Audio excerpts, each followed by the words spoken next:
Comme toute ma vie a été en recherche de la santé humaine et du bonheur humain et de son rôle sur cette terre, à quoi on sert? On pourrait peut-être se poser la question.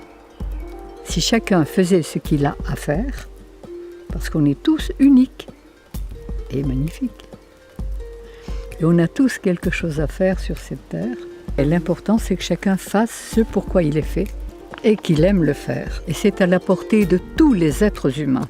À partir du moment où on aime faire ce que l'on fait, qu'est-ce qu'on peut souhaiter de plus?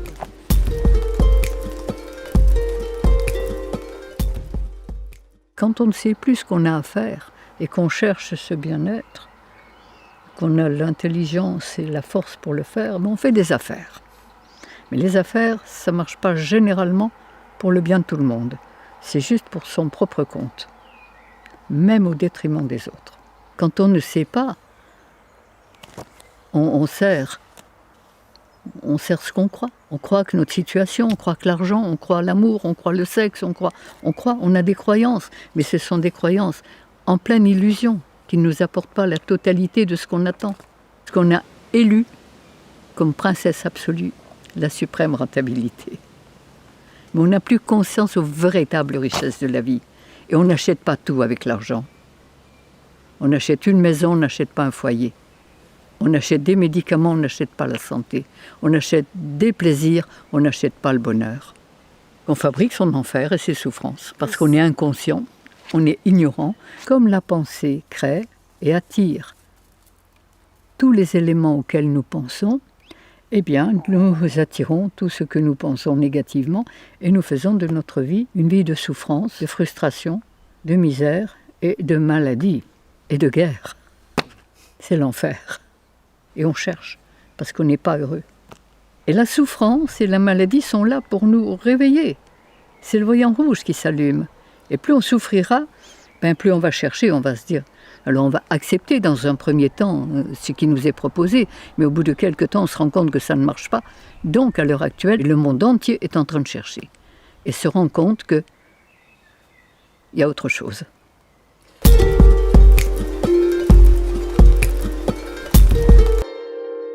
Notre corps est construit de 1/3 de son poids de cellules, des petites merveilles qui font 1/20 de millième de millimètre, qui possèdent un appareil respiratoire, digestif, reproducteur et un cerveau. Elles ont des antennes, le décodeur, le câble et l'émetteur. Et c'est un ensemble de choses. L'être est un ensemble. Il travaille. Et son cœur, son corps, son âme travaillent l'un par l'autre et l'un pour l'autre. Alors la spécialisation, moi je veux bien, mais c'est le même sang qui irrigue vos cheveux et vos doigts de pied. Et ce qui se passe dans notre corps, nous sommes sans doute chacun une cellule de l'univers. Nous sommes capteurs et émetteurs, comme toutes les créatures de l'univers. Nous recevons les informations de l'univers. Et notre rôle, il est, comme les cellules de notre corps, de travailler l'un par l'autre et l'un pour l'autre au service de l'ensemble. Et quand on peut faire ça, on est heureux.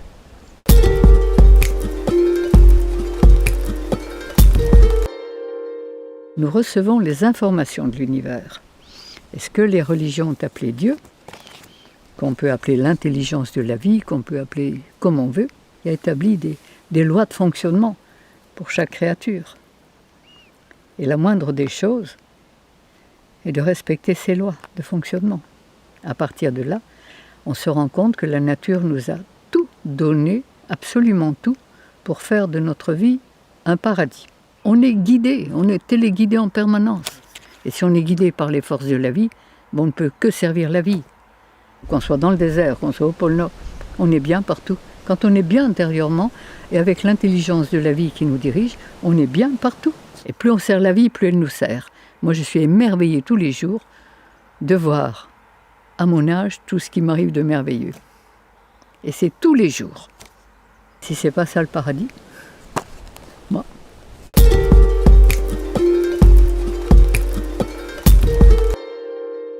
Au départ, on a tous appris que l'homme était cueilleur. Et qu'à un moment, il est devenu cueilleur-chasseur. Et que c'est à partir de là, paraît-il, qu'il a développé... Oui. Alors moi, je dirais que c'est à partir de là qu'il a perdu l'instinct, qu'il a perdu sa guidance cosmique et qu'il a développé l'intellect et le raisonnement. Seulement, il n'était plus relié. Il ne savait plus ce qu'il a fait à faire. Si on ne peut pas atteindre la longueur d'onde sur laquelle sont véhiculés ces éléments qui nous informent en permanence toute notre vie, eh bien, on va recevoir les informations véhiculées sur la longueur d'onde qu'on peut atteindre. Et plus nos cellules sont affaiblies, empoisonnées, asphyxiées, carencées, plus on va capter les fréquences basses. Et là, on devient autodestructeur et destructeur. Et on cherche, parce qu'on n'est pas heureux. On est ignorant, mais parce qu'on est empoisonné et qu'on n'a plus accès. Comme on n'a pas compris ces lois, et qu'on a mis dans notre corps n'importe quel carburant, obligatoirement, nos chères petites cellules empoisonnées, carencées, n'ont plus pu se relier à la longueur d'onde la plus élevée, celle de l'intelligence universelle, où l'état de conscience, les idées, les sentiments, tout est fait pour aller dans la paix, dans l'harmonie et dans la créativité. Comme on est bien, on n'attire que des choses qui nous font du bien. Et si chaque cellule, chaque être humain fait de sa vie un paradis, ça sera le paradis sur la terre.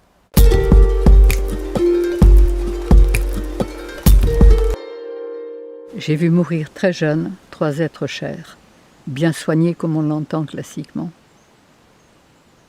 Et là, perdre sa maman quand on a 4 petits frères et sœurs et qu'on a 15 ans, c'est pas très drôle. Et j'ai rencontré quelqu'un qui m'a dit, mais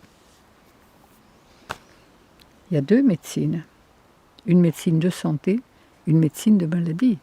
On a découvert, on a pratiqué, mon mari et moi, on était mariés à l'époque, et on s'est rendu compte qu'il y avait un autre chemin de vie. J'ai fait un doctorat en naturopathie il y a 60 ans. Quand j'ai découvert ces choses, j'avais une boutique de prêt-à-porter, j'avais un atelier de couture et j'adorais ça. Et 15 jours après, mon mari m'a dit « Dépêche-toi de vendre ta boutique, tu n'en feras plus rien ». C'était vrai, j'avais découvert ce que je cherchais depuis toujours. Le moyen d'être heureux et en bonne santé. Et là, j'ai commencé à travailler, comme tous les naturopathes, avec une alimentation végétale, mais cuite. On n'avait pas encore compris l'essentiel. Puis, au bout de 15 ans de naturopathie, que l'on croyait évidemment, qui nous avait déjà apporté beaucoup, eh bien, mon mari, qui avait de l'asthme depuis qu'il était enfant, et qui avait été beaucoup ventoliné et théophiliné, est mort d'une insuffisance cardiaque à 44 ans. Et ça a été l'élément qui m'a permis d'aller plus loin et de me dire que l'alimentation, c'était une chose, mais que ce n'était pas suffisant. Il y avait quelque chose qui nous avait échappé. C'est la mort de mon mari à 44 ans qui m'a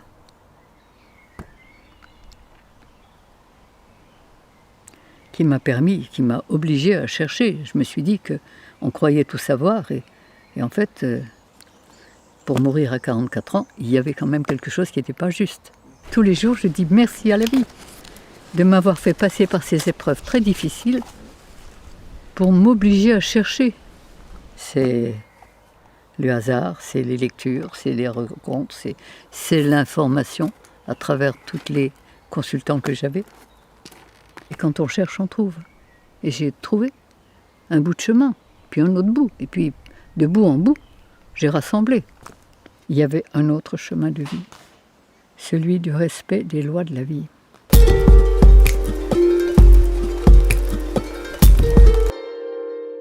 Quand vous êtes relié à l'intelligence, nous faisons exactement ce que nous sentons. Pourquoi vous faites ce que vous faites? Parce que j'adore. Eh bien voilà, moi aussi. La maîtrise de soi, c'est quoi? C'est savoir qu'on est bien à sa place. La force que vous avez qui vous guide dans tout ce que vous choisissez, c'est l'univers qui vous guide. On n'est jamais que des petits instruments. Et chacun est unique, chacun fait ce qu'il a à faire. Que chacun fasse ce que vous avez à faire, vous le faites. Que chacun fasse et qu'on est tous complémentaires. Et nous sommes chacun une source de l'univers. Donc je dirais à nous de donner le meilleur de ce que nous avons, sans rien attendre.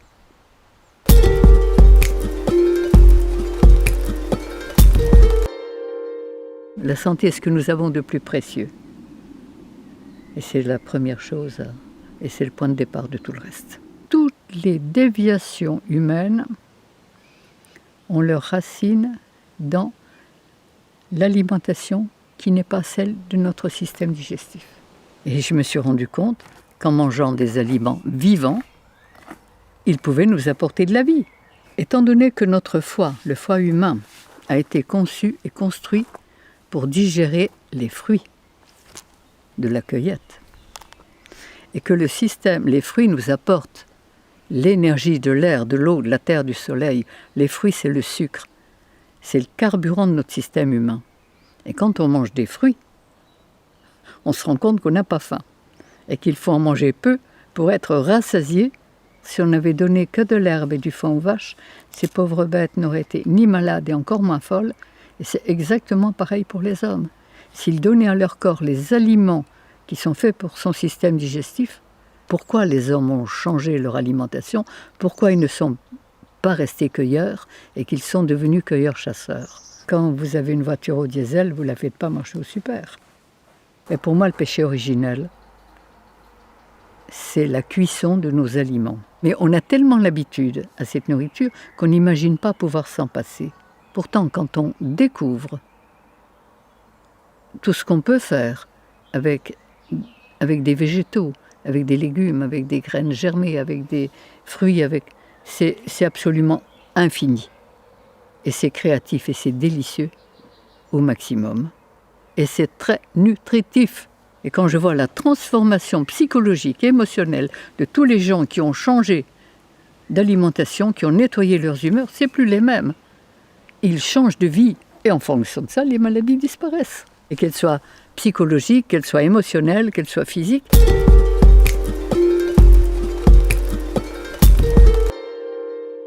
Au-dessus des nuages, il y a toujours le soleil et la solution à tous les problèmes. Le mal est l'absence du bien. Le froid est l'absence de chaleur.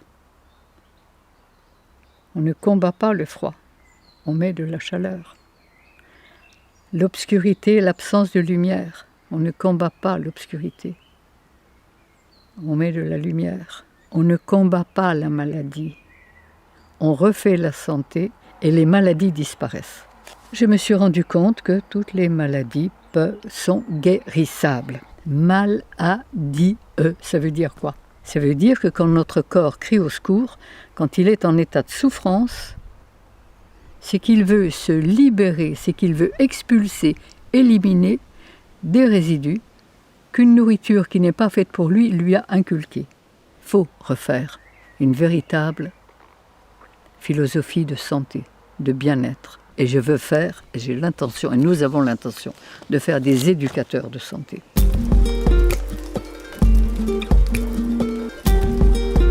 J'étais morte de peur. J'ai été dans la souffrance la plus absolue. Et c'est pourquoi, sachant ce que je sais, j'ai envie de communiquer et que chacun puisse découvrir qu'il peut être heureux, en forme, créatif. Et c'est ça que je veux crier au monde entier. Ça me rend profondément heureuse, en conscience, parce que j'ai l'impression de faire ce que j'ai à faire. Cherchez et vous trouverez. Demandez et vous recevrez. Nous sommes chacun comme une source. Plus elle donne son eau, plus elle en reçoit. Et plus vous donnerez, plus vous recevrez. Plus vous donnerez du bon, plus vous recevrez du bon. Plus vous donnerez du mauvais, plus vous recevrez du mauvais. Chacun de nous est créateur de son existence et de sa vie.